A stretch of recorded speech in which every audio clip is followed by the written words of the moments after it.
Dear souls, നമുക്കിന്ന് 3 card എടുത്തിട്ടുണ്ട്. അതിൻ്റെ ആദ്യം എന്താണെന്ന് നോക്കാം. ഓക്കെ,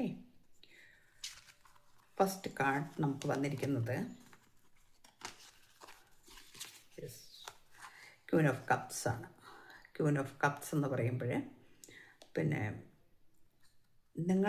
നിങ്ങൾക്ക് വളരെ വേണ്ടപ്പെട്ട ഒരു വ്യക്തി, വളരെയധികം വേണ്ടപ്പെട്ട ഒരു വ്യക്തിയാണ്. ആ വ്യക്തിയെ ഓർത്ത്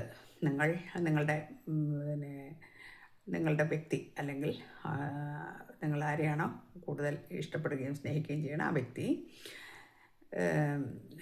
നിങ്ങളെ മിസ് ചെയ്യുന്നു എന്നാണ്. നിങ്ങളെ വളരെയധികം മിസ് ചെയ്യുന്നു. എന്നിട്ട് അതായത് മനസ്സിൽ അത്രയും അഭിനിവേശമുണ്ട്, ആഗ്രഹമുണ്ട്, നിങ്ങളോട് സംസാരിക്കണം, നിങ്ങളുടെ കാര്യങ്ങൾ കൂടെ വരണം, നിങ്ങളുടെ കൂടെ സംസാരിക്കേണ്ട മാത്രമല്ല നിങ്ങളുമായിട്ട് ഒരുപാട് സഹകരിച്ച് മുൻപോട്ട് കൊണ്ടുപോകണം, ഇടപഴകണം, ഇതൊക്കെ ആഗ്രഹിക്കുന്നുണ്ട്. പക്ഷേ ആ ഇമോഷൻസ് ഫീലിങ്സൊക്കെ ബാലൻസ് ചെയ്തിട്ട് ആരെയും അറിയിക്കാതെ സ്വയം അടക്കുകയാണ് ചെയ്യുന്നത്. ഇവിടെ നിങ്ങളെ വളരെയധികം മിസ് ചെയ്യുന്നു ഈ വ്യക്തിക്ക്. പക്ഷേ അത് പുറത്ത് കാണിക്കാതെ ആളുടെ ജീവിതവുമായിട്ട് കുറച്ച് മുൻപോട്ട് പോകുന്നു എന്നാണ് കാണിക്കുന്നത്.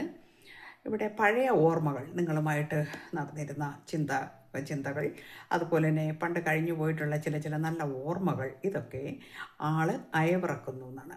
അത് ഓർത്തുകൊണ്ട് സമയം പോകുന്നു, അല്ലെങ്കിൽ അത് ഓർത്തുകൊണ്ടാണ് ജീവിതം ഇപ്പോൾ തള്ളി നീക്കുന്നത് എന്നാണ് കാണിക്കുന്നത്. നെക്സ്റ്റ് വന്നിരിക്കുന്നത് 4 ഓഫ് പെൻറ്റക്കിൾസ് ആണ്. 4 ഓഫ് പെൻറ്റക്കിൾസ് എന്ന് പറയുമ്പോൾ നിങ്ങളെ ഹൃദയത്തോട് ചേർത്ത് പിടിച്ചിരിക്കുകയാണ്. പക്ഷെ നിങ്ങൾക്കും അതറിയില്ല. നിങ്ങൾക്ക് സ്നേഹമുണ്ട്, നിങ്ങൾക്ക് വളരെയധികം ഇഷ്ടമുള്ളൊരു വ്യക്തിയാണ്. നിങ്ങളെ ജീവിതത്തിൽ ഇതുപോലെ സ്നേഹിച്ചൊരു വ്യക്തി വേറെ കാണില്ല, ഇതൊക്കെ ശരിയാണ്. എങ്കിൽ പോലും നിങ്ങൾക്കും അറിയില്ല ഈ വ്യക്തി നിങ്ങളോടിപ്പോൾ വളരെ നോ കോണ്ടാക്റ്റ് ആയിട്ടും ബ്രേക്കപ്പ് ആയിട്ടും ഒക്കെ ആയിരിക്കും നിൽക്കുന്നത്. അതുകൊണ്ട് നിങ്ങൾക്കും അതിനെക്കുറിച്ച് അറിയില്ല. പക്ഷേ ഈ വ്യക്തി ഒരുപാട് ധനത്തെ സ്നേഹിക്കുന്ന ഒരു വ്യക്തിയും കൂടിയാണ്.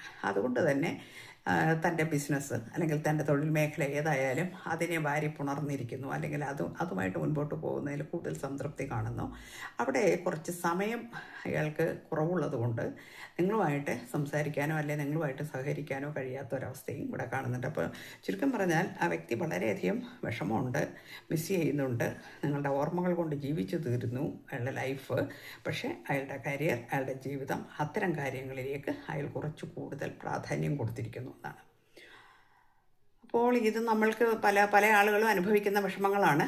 അപ്പോൾ നമുക്കതിനെക്കുറിച്ച് അറിയാവുന്നവർക്കെല്ലാം അതറിയാം. അപ്പോൾ ഇതാണ് ഇവിടുത്തെ കാര്യം എന്ന് നമ്മൾ മനസ്സിലാക്കുക. ഓക്കെ, എല്ലാവർക്കും നല്ലത് വരട്ടെ. Thank you.